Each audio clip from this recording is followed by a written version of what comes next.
The young couple, black-baked, dark-skinned, probably Mexican or Puerto Rican, stood nervously at Herb Lackmore's counter, and the boy, the husband, said in a low voice, "Sir, we want to be put to sleep. We want to become bibs."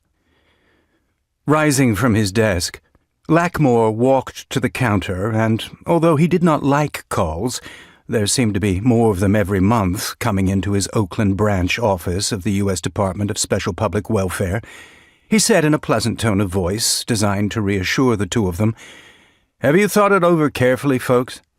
It's a big step. You might be out for, say, a few hundred years. Have you shopped for any professional advice about this?" The boy, glancing at his wife, swallowed and murmured, "No, sir. We just decided between us.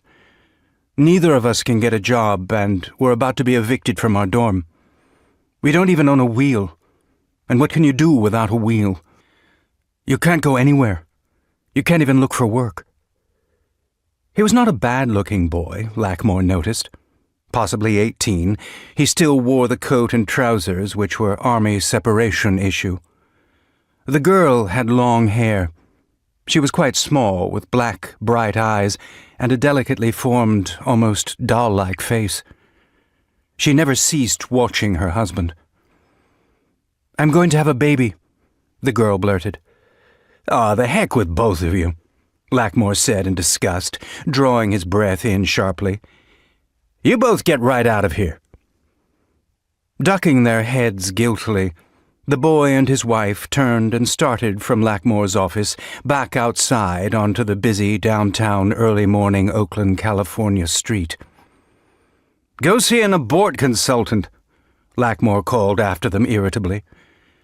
He resented having to help them, but obviously someone had to. Look at the spot they had gotten themselves into.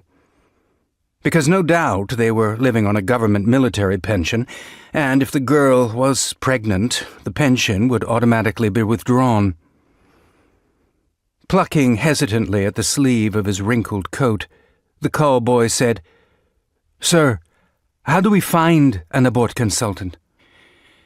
The ignorance of the dark-skinned strata, despite the government's ceaseless educational campaigns. No wonder their women were often preg. "Look in the phone book," Lackmore said, "under abortionists, therapeutic. Then the subsection advisors. Got it?" "Yes, sir. Thank you." The boy nodded rapidly. "Can you read?" "Yes. I stayed in school until I was 13. On the boy's face, fierce pride showed. His black eyes gleamed. Lackmore returned to reading his homeopape. He did not have any more time to offer gratis. No wonder they wanted to become bibs.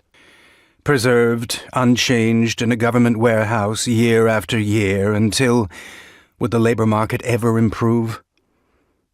Lackmore personally doubted it, and he had been around a long time. He was 95 years old, a Jerry. In his time, he had put to sleep thousands of people, almost all of them like this couple, young and dark. The door of the office shut. The young couple had gone again as quietly as they had come. Sighing, Lackmore began to read once more the Pape's article on the divorce trial of Lurton D. Sands, Jr., the most sensational event now taking place. As always, he read every word of it avidly.